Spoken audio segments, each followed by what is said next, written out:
नमस्कार दोस्तों। क्या कांग्रेस दिशाहीन हो गई है? क्या कांग्रेस के नेताओं में फैसले करने का दम नहीं बचा है? क्या कांग्रेस के नेता अपनी कही बातों पर नहीं ठहरते हैं? मैं बात कर रहा हूं राजस्थान की, और राजस्थान में भी राजधानी जयपुर की। जयपुर की कांग्रेस में पिछले 2-2.5 साल से जो कुछ भी चल रहा है, उसे देखकर सब अंदाजा लगा सकते हैं कि कांग्रेस क्यों और कैसे दिशाहीन हो रही है। दरअसल बात कर रहा हूं जयपुर में जितने भी घटनाक्रम पिछले 2-2.5 साल से हो रहे हैं, उसका नुकसान कांग्रेस लगातार उठा रही है। लेकिन मजाल है कि कांग्रेस इस बारे में कोई फैसला ले ले। बात चल रही है जयपुर में नगर निगम को लेकर। दरअसल जयपुर में कांग्रेस की सरकार ने 2 नगर निगम बनाए, नगर निगम के टुकड़े किए, और एक नगर निगम ग्रेटर बना, एक नगर निगम हेरिटेज बना।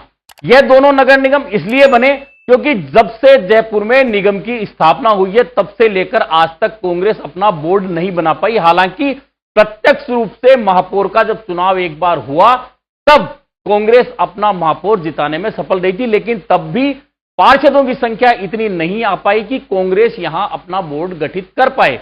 उसके बाद में पिछली सरकार जो 2018 से 2023 तक कांग्रेस की आई, उसमें बोर्ड निगम के 2 टुकड़े किए गए और निगम हेरिटेज, निगम ग्रेटर बनाया गया। अब यह बनाया गया इसलिए था कि कांग्रेस दोनों निगमों में अपना बोर्ड बनाए, अपना महापौर बनाए। लेकिन दोनों की तो छोड़िए, एक भी निगम में कांग्रेस 2 टुकड़े करने के बावजूद, कांग्रेस की सरकार होने के बावजूद, जयपुर में 5 विधायक होने के बावजूद एक भी निगम में अपना बहुमत नहीं ला पाई, और बड़ी मुश्किल से जोड़ तोड़ करके हेरिटेज नगर निगम में अपना बोर्ड गठित कर पाई, अपना महापौर बना पाई। यहां तक तो कहानी यह थी। लेकिन इससे पहले अब जो दिशाहीनता की बात मैं कर रहा हूं कि जयपुर में कांग्रेस की गुटबाजी तो सदा से ही रही है, चाहे पंडित नवल किशोर शर्मा का जमाना रहा हो, चाहे दिनेश स्वामी का समय रहा हो, श्रीराम गोटेवाला का समय रहा हो, चाहे कोई भी नेता उस वक्त के रहे हों, लगातार कांग्रेस में फ्रैक्शन जयपुर में रहे हैं, और आज तक वे फ्रैक्शन यूं ही चल रहे हैं। अब वर्तमान की बात करते हैं निगम की। इन दिनों एक कहानी चल रही है जयपुर नगर निगम हेरिटेज में, और कांग्रेस के ही पार्षद मांग उठा रहे हैं कि उनकी महापौर को हटाया जाए, क्योंकि उस पर भ्रष्टाचार के आरोप लगे हुए हैं। हालांकि सरकार की ओर से अभी महापौर को लेकर एसीबी जांच की मंजूरी नहीं दी गई है। इसके बावजूद कांग्रेस के ही पार्षद ये मांग क्यों उठा रहे हैं? और कांग्रेस के पार्षदों की तो बात छोड़िए, सिर्फ एक नेता विशेष, जी हां, पूर्व मंत्री प्रताप सिंह खाचरियावास के समर्थक विधायक लगातार इस बात का प्रयास कर रहे हैं कि महापौर को हटाया जाए।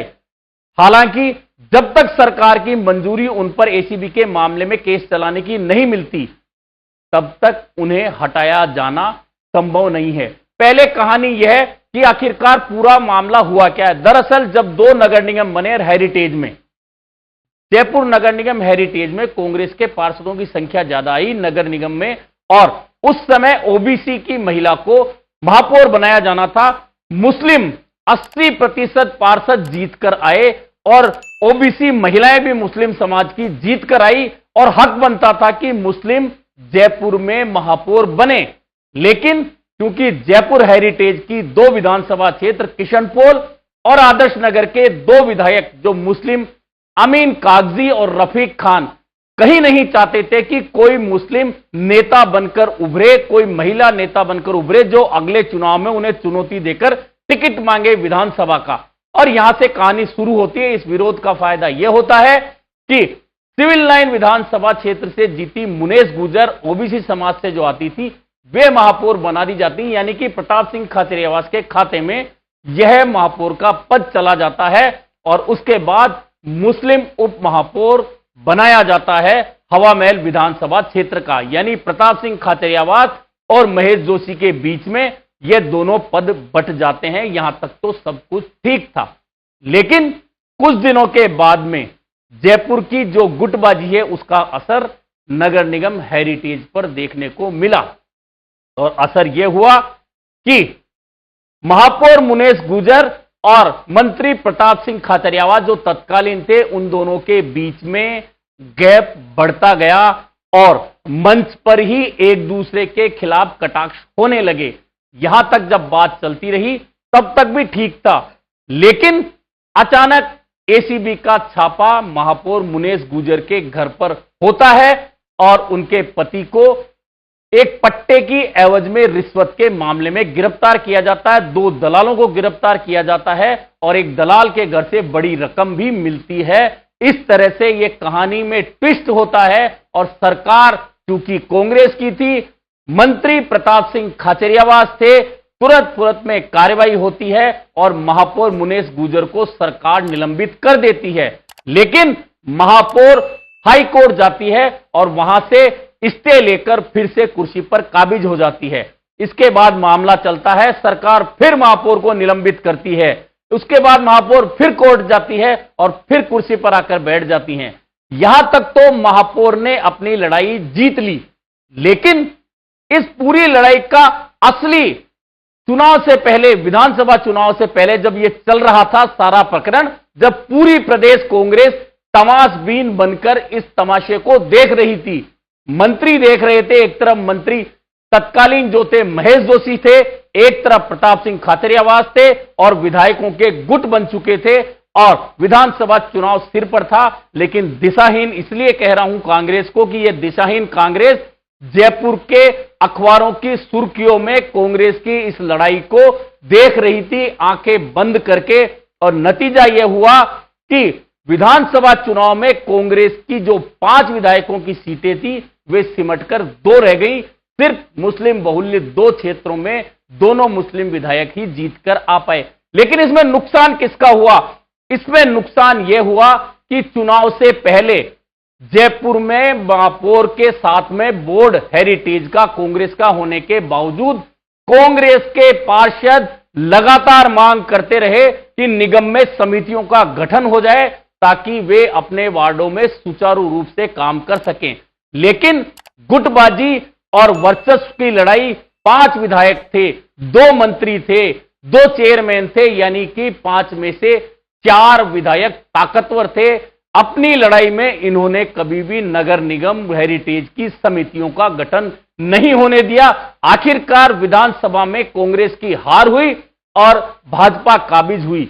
इसके बावजूद महापौर मुनेश गुर्जर बनी रही। पिछले दिनों एसीबी को सबूत हाथ लगे कि महापौर की मिलीभगत है, उन्होंने सरकार को पत्रावली भेज दी, लेकिन अभी तक सरकार की मंजूरी नहीं मिली है। लेकिन पार्षद जो कांग्रेस के हैं वे पहले भाजपा नेताओं से मिलने जाते हैं, भाजपा प्रदेशाध्यक्ष से मिलने जाते हैं, और ये पार्षद वे हैं जो पूर्व मंत्री प्रताप सिंह खाचरियावास के बेहद नजदीकी पार्षद हैं। अब इसमें कहानी एक और है कि जब महापौर बनाने का मामला था तो यदि ओबीसी की मुस्लिम महिला पार्षद कोई महापौर बनती तो फिर उप महापौर सामान्य बनता, और उसमें प्रताप सिंह खाचरियावास के एक नजदीकी पार्षद जिन्हें लेकर लगातार आवाजें उठती रही है उनके खिलाफ कांग्रेस में, पार्षदों में, उन खुद खाचरियावास के क्षेत्र में उनके समर्थकों में भी उस पार्षद को उप महापौर बनना था। लेकिन परिस्थितियां बदली जब मुस्लिम महापौर नहीं बन पाई कोई ओबीसी महिला, और ओबीसी महिला सिविल लाइन की मुनेश गुर्जर महापौर बन गई, तो प्रताप सिंह खाचरियावास के वह नजदीकी पार्षद